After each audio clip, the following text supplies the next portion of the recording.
Hey everybody, Kyle Goethe here from GoatFilmReviews.com and the Goat Film Reviews YouTube channel. I got a first reaction for you for the first movie in the theaters for 2022, and that is The 355, directed by Simon Kinberg. This is released from Universal Pictures, starring Jessica Chastain, Lupita Nyong'o, Diane Kruger, Sebastian Stan, Penelope Cruz. Bing Bing fan. I got all 5 of them. All right, so this, I don't know. Here's the thing. Let me start by saying I actually kind of like Dark Phoenix from Simon Kinberg, or at least I don't think there's anything inherently like it's not, it's too hated, that movie. Dark Phoenix is not great. It's not that terrible either. And I think a lot of people view it as this, like, you know, complete debauched, like, kind of version of the Dark Phoenix story. I don't hate it. I don't hate Simon Kinberg's writing on his X-Men movies, but I will say that there are 355 reasons why you shouldn't see the 355, and the most important one is it's really boring. This is a movie that runs 2 hours long. It kind of has every single cliche in the book. What I would love to see, I like the cast. Let me start by saying again, I like the cast. I think the 5 of them together are fantastic. It's kind of got that origin story flavor to it where we're putting them together. I think they're all great. They all have great chemistry together. They just don't have a lot to, like, the central idea. It's kind of like what I said about the Suicide Squad, the first Suicide Squad from David Ayer. Great cast, great chemistry, good characters, but they just don't have anything interesting to do. From the moment this movie starts, like, it's kind of like I was able to kind of reverse engineer exactly how scenes were going to play out just by the way certain characters talked. They talked extremely cliche. The tropes are all there. It hits all those familiar story beats, which kind of just kept me so bored throughout the movie. There are so many better spy films than this one. And it really dragged on because I just knew all the beats that we were going to hit. And they're not like out of like left field and I just happened to guess because it seemed like, no, they were exactly what was going to happen in this movie.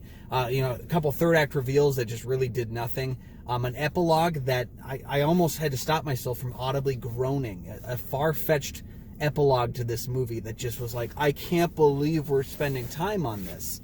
You know, there's very little stakes for most of the film. In the third act, we do get some stakes. There is some stuff that's surprised me with a couple of plot choices, because I think if they hadn't gone one direction with it, it would have surprised me, because it still is a little cliche, but it still was like, okay. The other one was more cliche, so they took the less cliche route, and that was surprising, I guess, if that makes sense. I guess I just didn't expect the film to surprise me with a couple of the choices they made in the third act.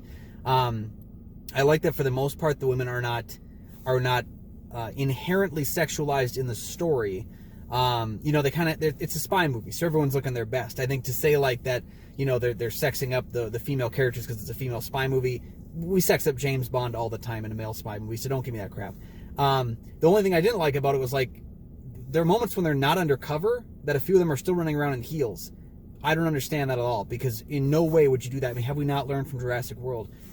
That's a tiny little thing, though. But overall, the movie was just incredibly meh. The entire movie, I knew where it was going the whole time, and it just didn't work for me. It wasn't very good. Now, having said that, this is the kind of movie where I wouldn't hate the idea if it's successful enough, if they wanted to go back to the drawing board, try to do a follow-up for it.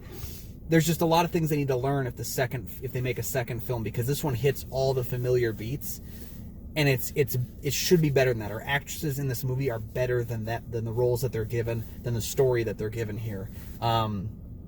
It's just one of those things where Simon Kinberg's incredibly rudimentary directing only showcases his incredibly rudimentary writing in this particular instance. It's just a complete mess of a movie. Cohesive, I guess, enough, but just, I'd rather have ambition. I'd rather have something that is bringing me into the movie. And we don't get a lot of that in this movie. So overall, the 355 is a definite miss for me. Although it has potential, a few surprising moments. It's got some third act twists that are just, ugh. And an epilogue that went on too long. The action isn't all that exciting. Really, outside of the characters and their chemistry, there's not a whole lot to go on with the movie. It just wastes a lot of great potential on kind of a lackluster everything else. That's my review. You can find all my film reviews on gofilmreviews.com. Look for a full review of this down the road. You can like and subscribe, guys. That really helps out a lot on the channel here. And let me know your thoughts on the 355 once you see it down below in the comments section. I love reading comments. I love interacting with the people that watch this. So do me a favor, do that as well, and we'll see you at the next one.